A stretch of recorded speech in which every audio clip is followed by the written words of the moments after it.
So the first D&D campaign I ever played, I was the GM. I had no experience, I'd never even seen the player handbook before. We only had one set of dice that we passed around the table the entire game, and I looked up all of my character stats on the internet. Honestly, probably not the best idea, but none of us really knew what we were doing anyway, so it really didn't matter which one of us was the GM. It was like having a really determined baby who doesn't know how to walk teach a bunch of other really determined babies how to walk. Actually, I was kind of proud of the way I started this campaign off. I described how the actual 3 players sitting at the table were going out to a magic show called Maxwell's Marvels for the evening. Because, you know, that's what all the cool kids are doing. The group, as themselves, then meets the magician. The man of the hour, and one of my personal favorite D&D characters that I have ever made and still reference to this day, Marion Maxwell. He does his magic show and all this fun stuff, and for his final trick, he calls for 3 volunteers. Whoa, wait, 3 volunteers? That almost sounds like the same number of people that are sitting at this table! It takes a little bit of convincing, but I guess my players eventually figured that they'd humor me, and so they stood up, and Maxwell then makes them all disappear. Into D&D! Now they're their characters! Yay! Let the fun begin! Maxwell ended up needing someone to help him out so badly that he needed to teleport people into this other dimension against their will, and the only way to get out of the game and back to real life was to beat the campaign. Man, don't you just love all this meta stuff? It's certainly not becoming oversaturated. So the group has to cart Maxwell around as they try to figure out how to fix his problem. What is his problem, you may be wondering? Well, his problem is that he doesn't remember his past, but there's a crazy demon lady after him because plot. Also, he can play a weird instrument that's basically a violin mixed with a lute, called a violute, and I love it. It doesn't really have any mechanical purpose in the game. I just think it's funny. The group decides to try to ditch Maxwell in the city, and they succeed. When they left him behind, they found a lady yelling at the entrance to a house that has been turned into a museum. Come, come! See the dwellings of a legend! See the home and museum of our very own Marion Maxwell! What? So the group, obviously curious, tours the museum. Along the way, they find that there was a musician who used to live in that city 10 years ago named Marion Maxwell, along with his wife, son, and daughter. The daughter left in her teens to train to become a monk and was never heard from since. Shortly after she left, the rest of the family disappeared and were thought to be dead. Equipped with this knowledge, the group goes back to find their Maxwell and ask him about all of this weird stuff. He says that he actually doesn't know if his name really is Marion Maxwell, and the only reason he thinks that is because he found a letter on himself, and that's one of his last memories, and one of the only clues to his past. Sounds like a cop-out to me! Yeah.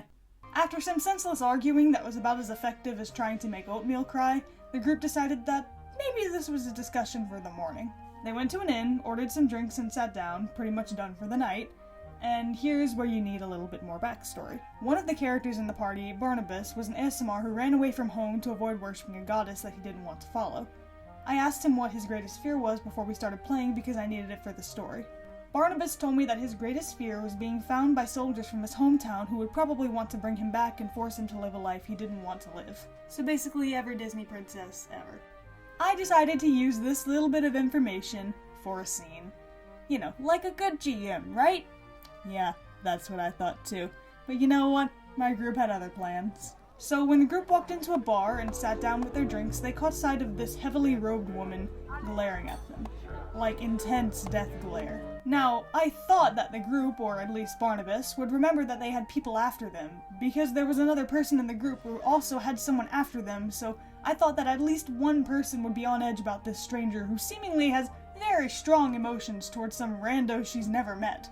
I thought that the group would do one of two things. Either they would see this lady and assume it was an encounter or the start of some kind of, turning event in the plot and fight her, which, would ensue a bar fight, which I was fine with, or they would peace out as soon as humanly possible.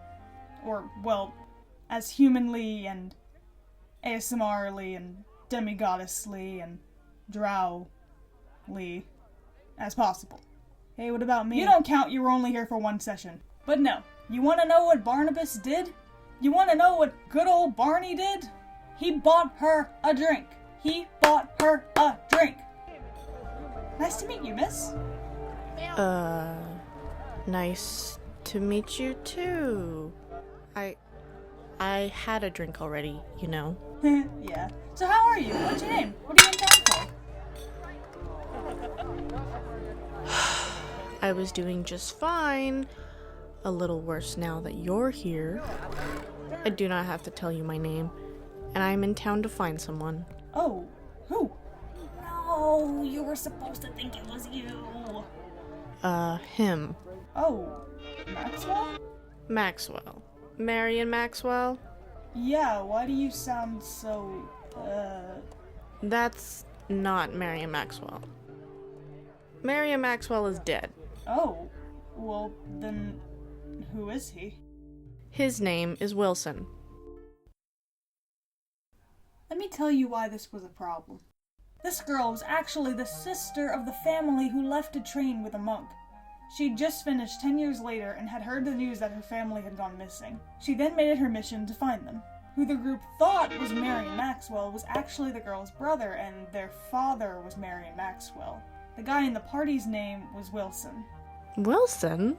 Who's named Wilson anymore?